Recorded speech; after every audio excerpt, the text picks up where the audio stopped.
Trooper Tyrell D. Biggs, K-Troop, 10th Cavalry, U.S. Army. Reporting for duty. I am Harriet, Tubman.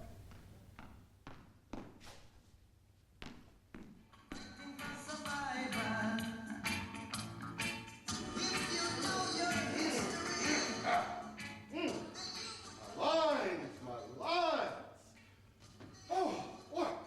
I can't remember my lines. Okay. Let's see. Around 1818, a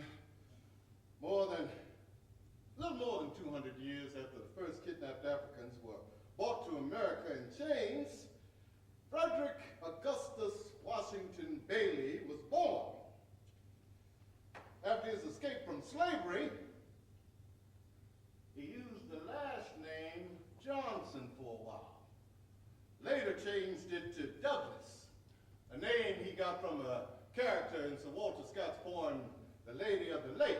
Only he decides to spell Douglas with an additional S at the end.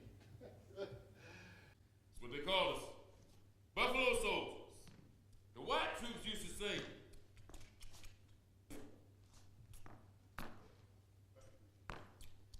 your nappy head looks like the mane of one of them buffaloes. No. The Cheyenne Indians called us that out of respect. You see, they revered the buffalo. And you better believe you do not want to back a buffalo in a corner, because when he comes out for real. And that's just the way we fought. In 1866, the U.S. Congress enacted a law that allowed the colored man to join the regular army. Now, don't get me wrong, we've served this country in every one of its wars, even before it was a country. And there was always a promise of freedom. Well, the anti-slavery abolitionist movement after slavery was ended by America's only civil war. And when that conflict was finally over, or so it seemed, he reminded the world that man's peculiar institution, slavery, came in many forms, even in the inequality visited upon women. Yes, he spoke out loudly and often about women's rights too. Runaway slave, unskilled laborer, hawker. Now, I don't know too many slaves that would get in the way of another slave's punishment. We was too busy worrying about the beatings we was gonna get ourselves. I swear. I was beaten and whipped when I was 5 years old. I couldn't keep the Mrs. Baby quiet. Wasn't my baby. I didn't want to take care of her. I was just fine myself. I wanted to cry too. Then there was that time when I stole that lump of sugar. Now, you got to understand something. We slaves didn't get no sweet things to eat. We didn't get no ice cream. We didn't get no candy. We didn't get none of them pastries the white children like to eat. No. And when I stole that lump of sugar, I knew I was going to get a licking, probably with a cane. But I just wanted to know what that white stuff was that white folks was always eating. And why they always looking like they having so much fun when they was eating it. I just wanted to know what it tasted like. And why can't I have some? And what make you so special that you can have some and I can't?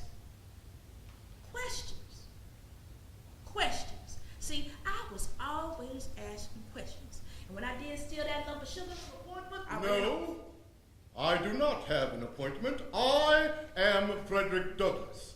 And it is a matter of grave importance with which I need to speak to the President immediately. Now, my good man, the President is aware of who I am. Now, if you will stop delaying the inevitable and let Mr. Lincoln know that I am here, you may return to your mundane duties as gatekeeper and keep the riffraff from the shadow of this portico. If you please.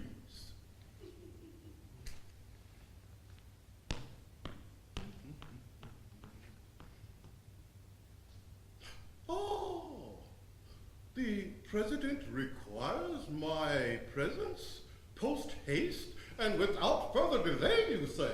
Oh, well, thank you, my good man. Excuse you? No, excuse me.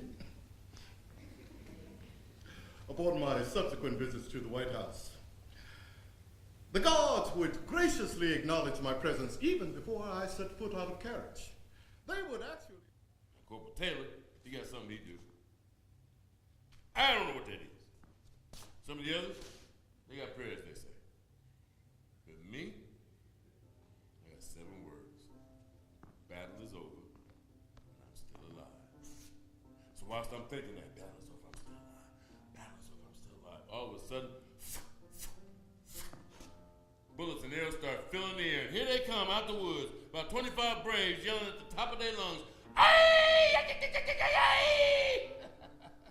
Believe you me, I understood next to many a trooper watching go from pink to white when they heard that battle cry, but for us it was just some yelling. So here they come. Top sergeant, he walking behind that battle line like the bullets and arrows is going right through it. Steady, man. Steady now. You know how we like to do it, don't you? Yeah, we like to let them get close. Come on, engines. Come on in here. Steady now, man. Wait till you see the whites. Now remember, these college-educated men used to read all these books about the Revolutionary War, how the revolutionaries would hide behind bushes, trees, shrubs, rocks, whatever they could find, while the British Army come marching down the road in formation wearing them bright red coats. Revolutionaries were told to wait to shoot till you see the whites of their eyes. The top sergeant, he just kind of cut it to the whites, and every now and then that did cause some confusion. I'll never forget the last time Trooper Rice heard that. He said, "But the top sergeant, does that mean we got to kill all the white folks we see?" That boy peeled so many taters after that. Anyway, here they come. Now, then you gotta understand, Indians may be wild, they're real smart. See, they sent some boys running at you. I ain't no big woman, but I done everything the master put on me and more. See, master used to even make some money off of me. Yes, he did. See, he knew I was as strong as most men, and he would bet fellas that I could beat them arm wrestling. That's right, arm wrestling. See, I would get down on the ground with one of them big old country boys. We get face to face, put our arms together, yeah, right there, and we go at it. Now, you got to figure that most of the time them old boys was thinking they'd beat me right off the bat. That made it easy for me to catch them off guard.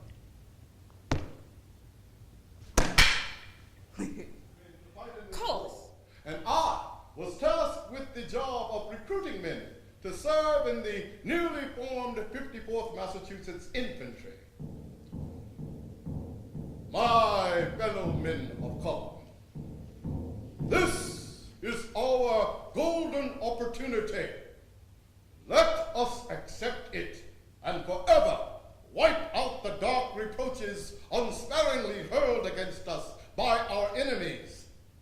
Let us win for ourselves the gratitude of our country and the best blessings of our prosperity.